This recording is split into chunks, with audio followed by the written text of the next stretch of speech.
تسمحي لي أقول بقى أنا اتغيّرت في إيه لأ مع قُل لي، لا، فريد لا هاسألك أهو، والقصة دي؟ اتغيّرت في إيه بقى كأب يا محمد؟ لأ، معلش طريقة السؤال تبقى أحلى من كده.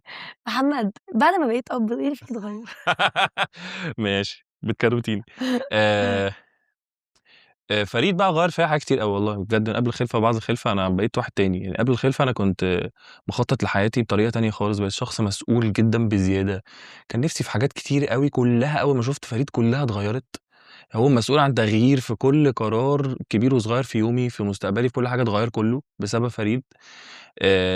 عصبيتي في الشارع وأنا سايق، حد كسر عليّا، حد عمل كنت باخد action زمان صعب جدًا، دلوقتي بقيت ربنا يسامحه، حد ياخد أي action ضدي وِحِش، مش بابقى ضعيف على قد ما أنا، لأ أنا مسؤول من حد في بيت وفي قصة، فأنا مش محتاج أبقى عشوائي خالص في فترة زي دي، فبقيت مسؤول أوي بصراحة من الناحية دي، لأ والplans بقى كلّها بتاعة حياتي كلّها اتغيّرت بسبب فريد، كلّها بقت مصبوبة ناحية فريد، عايز أعلّمه علامة عامل إزاي، عايز أأمِّن مستقبله إزاي، عايزه لمّا يكبر ما يتعبش، عايزه ما يبقاش نِفْسي يكبر يقول الناس تقول له ده بابا هو اللي جاب له، فاهمة حاجة؟ فاهماك. يعني أنا باحب أوي ده، فاهمة حاجة؟ بس مش حابب خالص إن هو يطلع طبعًا هيعتمد على نَفْسه هيبقى مسؤول وكل حاجة، بس طول ما أنا عايش أنا عايزه يفضل مرتاح ومبسوط، مش مواضيع عشان نتعب يعني.